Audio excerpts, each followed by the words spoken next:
할렐루야! 주의 말씀은 내 발의 등이요 내 길의 빛이니이다. 오늘 이사야서 20번째 시간입니다. 네. 오늘은 13장 1절부터 12절까지 한 구절 한 구절 살펴보면서 은혜를 받아보도록 하겠습니다. 먼저 1절. 아모스의 아들 이사야가 바벨론에 대하여 받은 경고라. 아멘. 자, 이제 우리 13장부터 23장까지는 이제 열방에 대한 심판의 예언이 계속 이어집니다. 맨 먼저는 지금 오늘 우리가 읽었던 것처럼 바벨론이 맨 먼저 심판을 받는다는 예언을 시작해서 그 다음 아수르, 블레셋, 모압, 구스 그리고 마지막 두로까지 그렇게 쭉 많은 나라들이 심판받는 이야기가 23장까지 쭉 이어져요. 근데 여기에 지적된 나라들은 다 이스라엘과 관련이 있었어요. 이스라엘을 괴롭힌다거나 이렇게. 그래서 이스라엘에 대한 그들의 태도에 따라서 하나님이 심판을 하셨어요. 어떤 나라는 굉장히 심하게 하고 어떤 나라는 또 되게 긍휼을 베푸는 나라도 있고 그렇거든요. 앞으로 쭉 살펴보면. 여러분들이 기억하시겠지만 창세기에 아브라함에게 약속하신 게 있잖아요. 제가 창세기 12장 3절 읽어드릴게요. 너를 축복하는 자에게는 내가 복을 내리고 너를 저주하는 자에게는 내가 저주하리니 땅의 모든 족속이 너로 말미암아 복을 얻을 것이라 하신지라. 네. 이 그거에 따라서 이스라엘에게 좀 많이 나쁘게 한 나라는 많이 징계하시고 조금 살살한 나라는 좀 살살하시고 그렇게 하나님이 심판을 하시는 것을 우리가 앞으로 볼 수 있을 겁니다. 네. 그리고는 또 하나님께서는 열방에도 당연히 심판을 하시지만 공의의 하나님이시기 때문에 그들이 만약에 그 심판을 통해서 회개하고 돌아왔다. 그러면 회복의 기회를 주십니다. 동일하게. 그것은 우리가 나중에 신약시대에 왔을 때 이방인과 이스라엘 백성들이 함께 예배드리는 그 장면 있잖아요. 사도행전에. 그것이 실현되는 예언이기도 한 것이죠. 네. 예. 당시에는 우리가 계속 지금 살펴보고 있듯이 최강대국이 아수르예요. 아수르. 이 당시에는 아수르임에도 불구하고 이사야 선지자는 100년 뒤에 있을 바벨론이 그때 신흥 강국으로 확 떠오르거든요. 그리고 아수르는 바벨론에 의해서 멸망한단 말이죠. 그 예언을 한 거예요. 그리고 또 바벨론이 100년 뒤에 신흥 강국으로 떠올랐지만 그 이후에 또 7, 80년 뒤에는 또 망해요. 그 멸망을 지금 선고해요. 그러니까 거의 200년 뒤의 일을 미리 내다보고 예언을 한 것이죠. 그러니까 하나님께서 그 계시를 줬기 때문에 이사야는 이렇게 얘기를 할 수가 있는 거겠죠. 네. 근데 지금은 아수르잖아요. 아수르 시대이기 때문에 아수르를 먼저 심판하는 이야기가 나와야지 좀 순서상 맞지 않나? 그 다음 바벨론 아닌가? 라는 생각이 들겠지만 이 바벨론이라는 나라가 가진 상징성 때문에 바벨론이 먼저 등장을 한 것입니다. 그러니까 바벨론이 그 당시에는 약소국이 불과했지만 문화는 주도하고 갔어요. 아수르가 최강대국이었지만 아수르 왕 디글랏빌레셀도 바벨론에서 왕을 하고 싶었던 거예요. 왜냐하면 바벨론이 정말 그 화려한 문화 때문에 그때 공중정원도 있었다고 하잖아요. 그 신비한 불가사의한 그리고 바벨탑도 쌓고 그 바벨론인 거예요. 그러니까 바벨론은 문화적으로는 굉장히 앞서갔고 화려했기 때문에 그 아수르의 왕도 바벨론을 이렇게 자기가 왕을 탁 삼고 싶었던 그 근거지에서 하고 싶었던 거죠. 그래서 바벨론은 어떤 나라냐면 모든 죄악과 하나님을 대적하는 교만함의 상징 그 자체인 거예요. 그러니까 우리가 요한계시록 아시죠? 그래서 요한계시록에도 바벨론이 상징적으로 등장하잖아요. 그래서 이 바벨론이라는 것은 최후 심판 때 멸망받을 악의 상징을 뜻하기 때문에 바벨론이 제일 먼저 이제 열방의 심판에 제일 먼저 도마 위에 오르는 것이죠. 그리고 바벨론은 진짜 이제 바벨론이기도 하고 죄악을 일삼는 하나님을 대적한 교만한 모든 사람과 나라의 상징이라고 보시면 좀 이 이야기가 더 실감나게 다가오실 것입니다. 네. 그것이 실제로 주전 612년에 바벨론이 메데라는 나라와 동맹을 맺고 아수르 니느웨 수도를 침공해서 멸망시켜 버려요.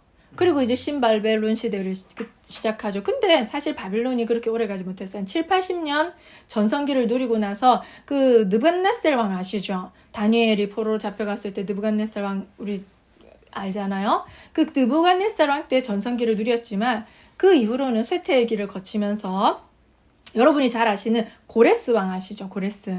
그 주전 539년에 고레스 왕이 이끄는 메대와 바사, 페르시아 연합군이 바벨론을 공격해서 바벨론은 이제 없어지는, 멸망하는 거죠. 그리고 나중에 이제는 메대, 페르시아, 고레스 왕의 시대가 이제 펼쳐지잖아요. 그리고 고레스 왕 때 이스라엘 백성들이 포로 귀환을 했어요. 바벨론 시대에 이스라엘은 남유다가 멸망하고 포로로 잡혀가고. 근데 이제 나중에 이제 우리가 13장 뒷부분에서 살펴볼 건데 이 바벨론이 멸망하고 다시는 도시가 성읍이 되지 못한다고 적혀 있어요. 완전 황폐하게. 근데 실제로 이 바벨론 그 시의 유적지는 현재 이라크 바그다드 그 서남쪽에 있는 힐라라는 마을에 있대요. 근데 거기가 정말 완전히 폐허가 되고 그냥 다시 나라가 건설되지 않았어요. 그냥 유적지로 남아있는데 그 유적지는 뭐 비 오면 계속 부식되고 세월이 지나면 부식되겠죠. 그래서 그냥 그대로 황량한 모습 그대로 그렇게 그냥 성경의 예언대로 이렇게 남아있는 것이죠. 자, 그럼 이제 2절도 볼까요? 너희는 민둥산 위에 기치를 세우고 소리를 높여 그들을 부르며 손을 흔들어 그들을 존귀한 자의 문에 들어가게 하라. 아멘. 아멘. 민둥산 여러분 아시죠? 나무가 없는. 그러니까 거기다 깃발을 꽂아 놓으면 깃발이 잘 보일까요? 안 보일까요? 잘 보이죠. 그러니까 하나님께서는 왜 민둥산 위에 했냐면 잘 보이라고. 군대를 소집해야 되니까 깃발이 잘 보여요. 제가 지난번에도 말씀드렸듯이 기치를 세운다, 깃발을 세운다고 할 때는 그 깃발을 통해서 모여들으려고 사람들이. 이제 하나님께서는 군대를 소집하시는 거예요. 그리고 그 군대를 존귀한 자의 문에 들어가게 하라. 이 존귀한 자는 좋은 뜻이 아니라 열국의 영광으로 군림하면서 큰 도성을 쌓고 아주 화려하게 자신의 궁전을 만들었던 그 화려한 바벨론을 말하는 거예요. 그러니까 바벨론의 문에 들어가게 하라. 바벨론에 쳐들어가라 이 뜻이에요. 3절.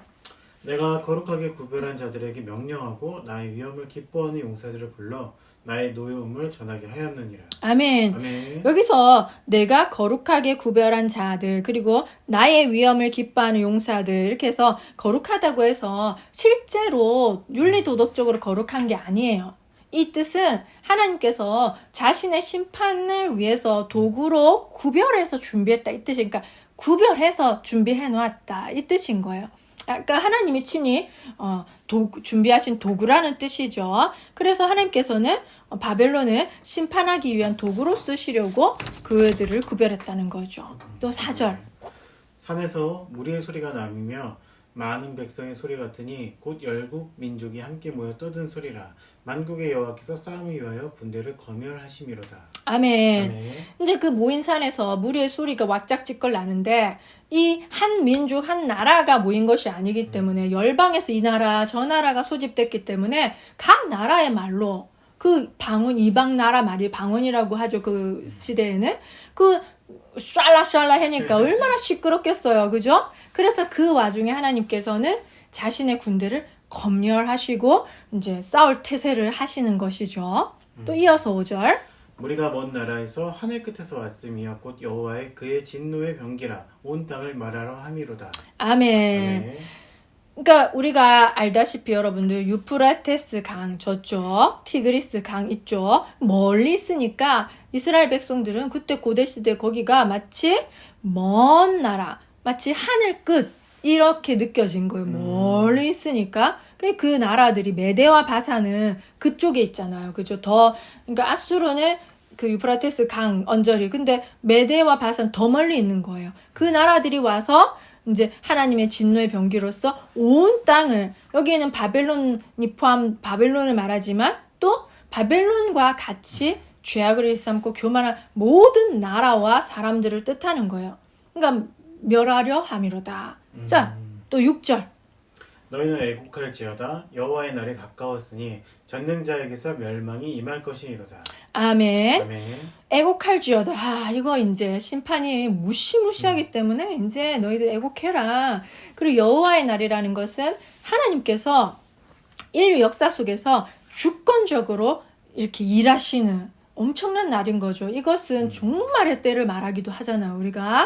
이 말이 여기에 처음 쓰였다고 하네요. 그런 정도로 아주 의미가 있는 날인 거죠. 그리고 우리가 마지막 예수님 재림하실 종말의 때도 이와 비슷한 분위기가 지금 앞으로 펼쳐질 분위기가 비슷해요. 그래서 전능자에게서 멸망이 임할 것이미로다. 이것은 누구에게? 죄악을 일삼는 자들에게 이루어지는 것이죠. 아멘. 보니까 7, 8절 볼까요?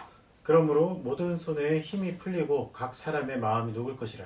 그들이 놀라며 괴로움과 슬픔에 사로잡혀 해산이 임박한 여자같이 고통하며 서로 보고 놀라며 얼굴이 불꽃 같으리로다. 아멘. 이 여호와의 날에 하나님께서 심판하시는 게 얼마나 무시무시하냐면 손에 힘이 풀리는 거예요. 이렇게 맥이 쫙 빠지는 거예요. 온몸에. 너무 그게 무시무시하니까. 그리고 마음이 녹아내리는 거예요. 그러니까 몸과 마음이 다 어쩔 줄 없이 녹아내리는 거예요. 그리고 놀라고. 그러니까 얼마나 고통스러우면 우리가 왜 보통 이렇게 우리 인간이 겪을 수 있는 최고의 고통이 해산의 고통이라고 하잖아요. 그래서 제가 친구들 얘기 들어보니까 엄청 아프대요. 자기가 상상을 초월한대요. 그러니까 그런 만큼의 고통이 임하고 또 그들의 얼굴이 불꽃 같으리라는 것은 너무 놀라고 당황하고 공포스러우니까 얼굴이 뭐 이렇게 불꽃같이 우구라 이렇게 하는 거겠죠, 그죠? 그러니까 너무나 그 심판이 무시무시하리라는 것이죠. 아멘. 자, 9절 10절 이어보겠습니다. 보라, 여호와의 날에 곧 장육함이 분냄과 맹렬히 노하는 날이 이르러 땅을 황폐하게 하며 그 중에서 죄인들이 멸하리니 하늘의 별들과 별의 무리가 그 빛을 내지 아니하며 해가 돋아도 어두우며 달이 그 빛을 비추지 아니할 것이로다. 아멘. 아멘. 얼마나 그 하나님의 진노의 심판이 어마냐면 이 이제 별들과 별무리 이런 해, 달 이런 것들이 어떻게 보면 그 시대 사람들은 숭배하던 대상이잖아요. 1월 성신 이런 것들을. 근데 그것들마저도 빛을 잃을 정도로 뭐 칠흑 같은 암흑만 있을 정도로 그 정도로 이 심판이 정말 이렇게 엄중하다는 것을 보여주는 거예요. 무시무시 자연계마저도 이렇게 변해버린다는 것이죠. 참 11절 마지막 12절 볼까요? 내가 세상의 악과 악인의 죄를 벌하며 고만한 자의 오만을 끊으며 강포한 자의 거만을 낮출 것이며 내가 사람을 순금보다 희소하게 하며 인생을 오빌의 금보다 희귀하게 하리로다. 아멘. 아멘. 이제 하나님께서는 공의에 의해서 세상의 악과 악인의 죄를 벌하며 또 하나님께서 제일 싫어하는 것이 교만과 오만이잖아요. 그것은 하나님을 대적하는 그런 행위이잖아요. 그러니까 그런 세상의 모든 자 바벨론을 포함한 앞으로 이제 열방을 심판하는 모든 자들을 그렇게 이제 심판하는 건데 이건 하나님께서 마지막 때 종말의 때에도 마찬가지로 그렇게 하시는 것이죠. 네. 그리고 사람을 순금보다 희소하게 하며 인생을 오빌의 금보다 희귀하게 하리로다.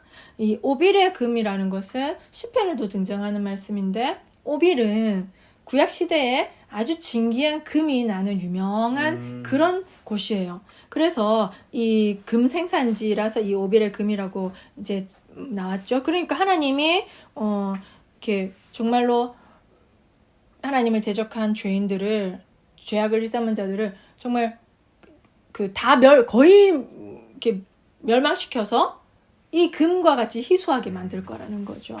그러니까 정말 예적부터 이 바벨론은 하나님을 모르고 하나님을 대적해서 바벨탑까지 쌓았던 나라잖아요. 그러니까 온갖 우상숭배에 교만을 떨고 그랬던 이제 바벨론이 근데 결국에는 그 자신이 행한 대로 심판을 받는 것이죠. 그런데 우리가 하나 기억해야 될 것은 이것도 이 말씀은 이렇게 요한계시록이랑 연결이 되면서 정말 예수 그리스도께서 재림하시는 그 여호와의 날의 마지막 때에도 이런 심판이 똑같이 이루어지잖아요. 그런데 우리가 예수님의 재림을 기다릴 때 여호와의 날을 기다릴 때 우리에게는 그 날이 두려움의 날은 아니라는 것이죠. 분명히 얘기했지만 하나님께서는 죄인을 심판한 죄악을 일삼은 자를 그런데 우리도 죄인이었지만 우리 예수 그리스도의 피로 말미암아 우리는 의롭다 칭함 받았잖아요. 아멘. 그러니까 우리는 이 여호와의 날을 기뻐할 수 있는 것이죠. 아멘. 그리고 이사야가 이 말씀을 남유다 백성에게 전한 것이지 뭐 바벨론한테까지 전해졌겠습니까? 그러니까 이사야가 하나님의 말씀을 받아서 이 예언을 할 때는 듣는 대상은 남유다 백성이에요. 그러니까 이 말씀은 하나님께서는 이런 것이죠. 하나님은 이 남유다 이스라엘 백성들만의 하나님은 아니라는 것이죠. 그런 협소한 하나님이 아니라 하나님은 열방을 통치하시고 열방을 심판하시고 다스리시는 온 우주적인 하나님이라는 것을 알려줄 뿐만 아니라 아멘. 또한 하나님께서는 이 이스라엘 백성을 괴롭게 한 이 많은 아수르부터 바벨론부터 많은 나라들을 하나님께서는 징계의 도구, 자신의 백성을 심판하는 징계의 도구로 사용하셨지만 이 나라들도 차근차근 그 죄악에 따라서 심판하시겠다는 것이죠. 그러면 결국 뭡니까? 그 나라들이 없어지면 이스라엘 백성들은 해방되는 거잖아요. 맞아. 그러니까 이스라엘 백성들에 대한 하나님의 사랑, 약속, 그것을 기억시키시면서 너희가 회개하면 나는 못할 것이 없다. 너희를 괴롭히는 이 이방 나라쯤이야. 나는 다 그들의 죄악에 따라 심판하는 하나님이다. 그러니 돌아와라. 메시지는 하나인 거죠. 그러니 회개하고 돌아오라. 이방 나라들에게도 마찬가지인 거예요. 그렇지만 그 메시지를 듣고도 회개하지 않는 자들은, 그런 나라들은 하나님 심판은 엄혹한 심판을 면할 수가 없다는 것이죠. 아멘. 자, 앞으로도 이제 남은 13장도 바벨론의 심판을 이어서 보고 이렇게 차차차 또 우리가 열방을 어떻게 하나님께서 심판하시는지 그 가운데서 우리가 이렇게 깨닫는 은혜의 말씀이 있기를 소망합니다. 아멘. 오늘도 이렇게 함께 이사야 말씀을 함께 공부하는 시간 너무나 감사합니다. 우리가 이렇게 말씀을 항상 묵상할 때마다 시냇가에 심은 나무가 철을 따라 열매를 맺으며 그 잎사귀가 마르지 아니함 같은 형통함의 복이 저와 여러분에게 우리 모두에게 있기를 축원합니다. 아멘. 다음 이사야 시간에 뵙겠습니다. 안녕.